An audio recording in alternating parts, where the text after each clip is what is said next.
My name is Ellie, and bienvenidos to my YouTube channel. Today, I'm coming at you with my weekly check-in. I had asked which one would be better, to do weekly check-ins or to just do a collective monthly wrap-up, which I'm still going to do the wrap-ups. In these weekly wrap-ups, it just helps me to let you know what I have read so far, and it's fresh in my mind, so it's just easier for me to keep track of what I've been reading. I think I did 8 or 9 books in my TBR. I have read 5 of them. 2 of them I listened on audiobook, and the other 3 I read on my own. I'll go in order of how I read them. So as you know, I was reading The Woman in Cabin 10 by Ruth Ware. And I gave this a 3 out of 5 stars. It was okay. We follow this girl named Lo, whose actual name is Lauren, and she works for a magazine, which is called Velocity. And she is taking the place of her boss, who is going on sick leave or maternity leave. And she's taking her place to go on the maiden voyage of this cruise.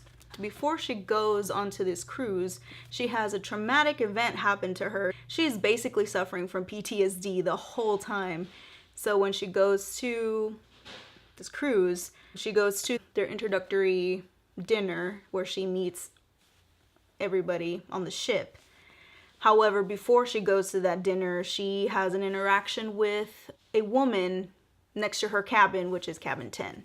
She realizes that this woman isn't at the dinner. She thinks nothing of it. After the dinner, goes back to her cabin, goes to sleep, wakes up in the middle of the night, and she thinks she hears somebody throwing a body into the ocean from the room next door. She's trying to find out what happened to this woman because it looks like everybody's accounted for in this ship, and no one seems to know who this woman was. So she's trying to find out who this woman was, what happened to her. So I gave it a 3 because it was okay. I did not see some of the twists that were in the story. At the end of this book, I just kept thinking, why were the side characters there? They didn't really do anything. They were basically there to fill up space. I thought it was gonna be a little bit more different. This was entertaining, 3 out of 5. Not my favorite, but it wasn't bad either. It was okay. This is one of those, like, if you want to start out with a thriller, this is a good one to dip your feet into. Next is This Is Our Story by Ashley Elston. So this is a YA thriller. So we follow Kate and her journey on finding out what happened with these 5 group of guys that are named the River Point Boys. These 5 guys had been at a party the night before, got drunk. They were heavily intoxicated, had drugs in their system. They all went into the woods to hunt. 5 of them went in, 4 of them survived. So they're trying to find out what happened to their friend. He apparently got shot, so one of them shot him. So Kate is trying to find out who it was out of the 4. And she is emotionally invested because the boy that died, which his name is Graham, she had been texting him for a long time. So she had fallen for Graham. She has a personal vendetta against the River Point Boys, which are the 4 remaining boys, because she can't believe that the guy that she liked died.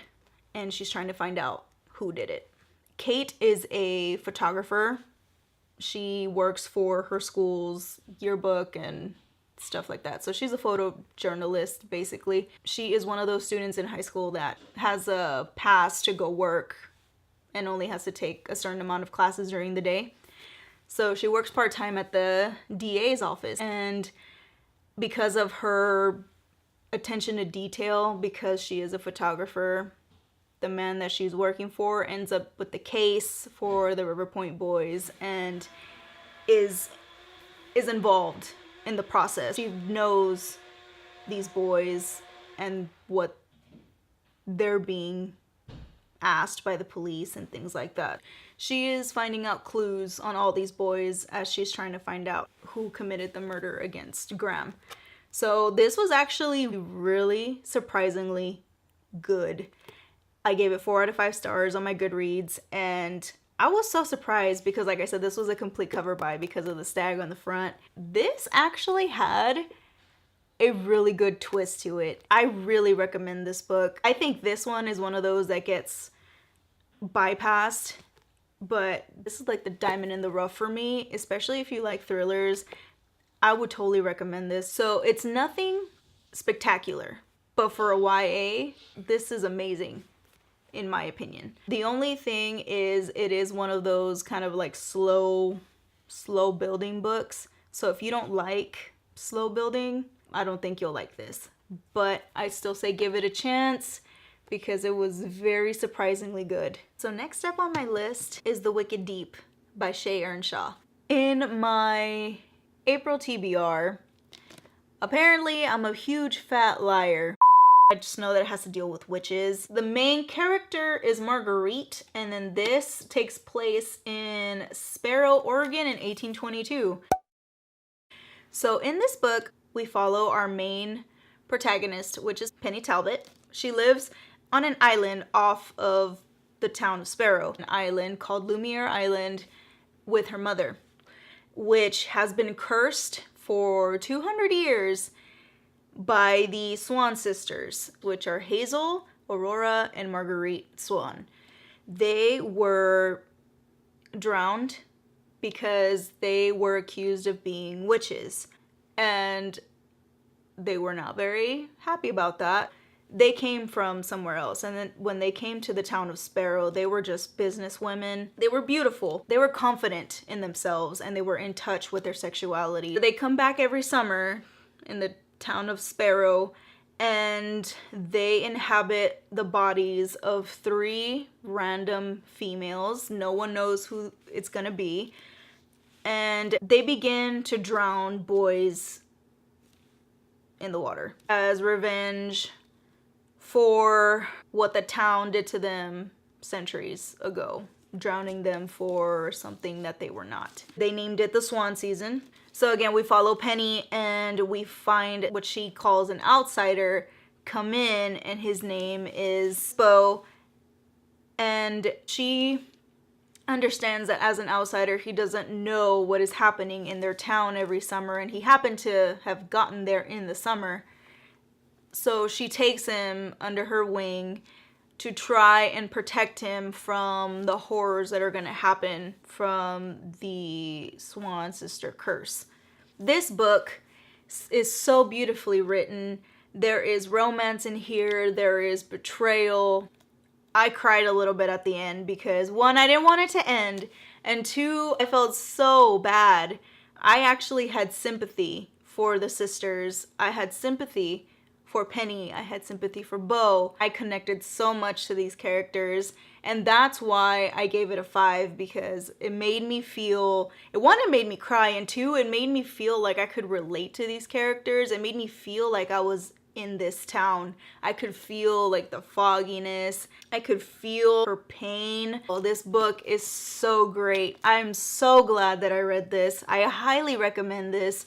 Everybody should read this. Right now it's making its rounds here in BookTube, I've seen, and it is well deserved.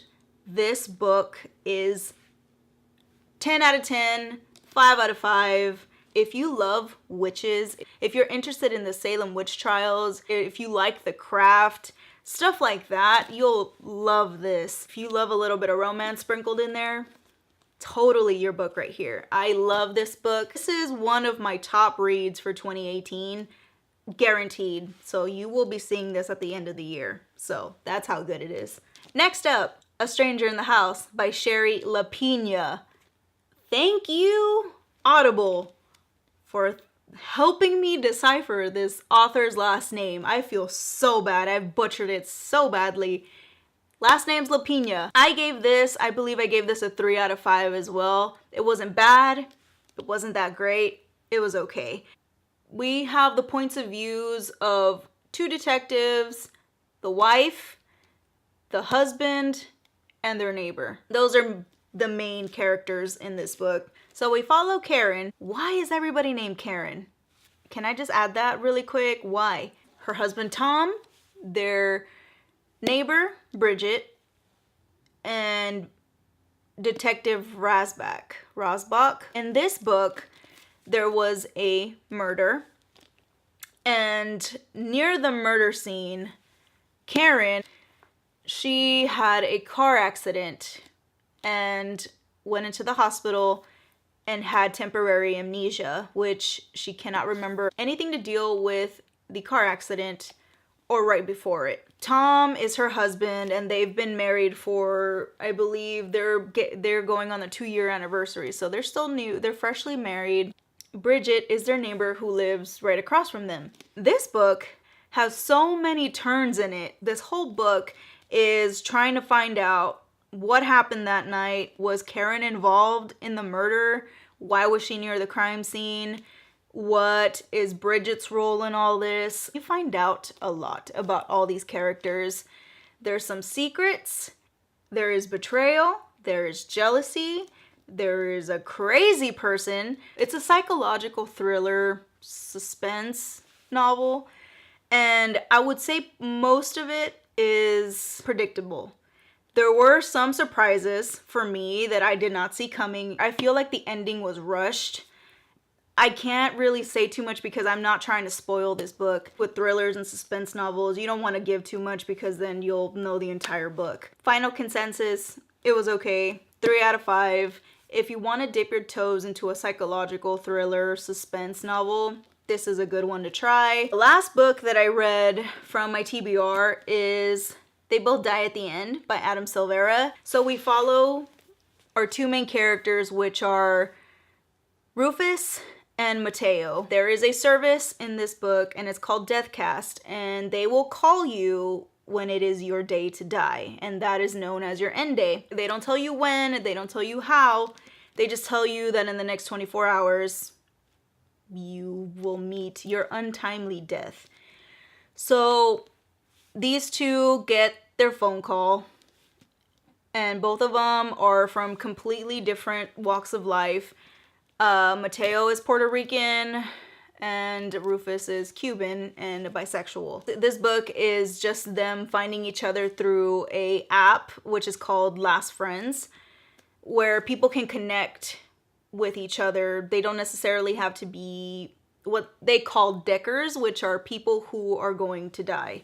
But there are people on this app who aren't going to die and just want to be that support system for the deckers that are going to die that day. So they happen to find each other through this app, and basically from there it's just how their friendship blooms and struggle with the idea that they're gonna die. So we meet a lot of characters, everybody intertwines, and there's a lot of tragedy in this book. There's heavy subjects in here. The only trigger warning that I would say is that there's death involved in here. So if you don't like reading about that, stay away from this book. This was a very emotional read. I gave this 5 out of 5 because it had me bawling.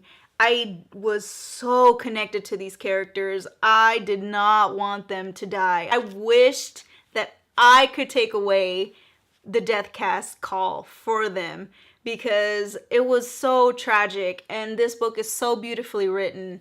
It's tragically beautiful, if that's a thing. This deserves all the hype that it gets. 5 out of 5, totally recommend it. This is another one of my top reads for 2018. This book is amazing.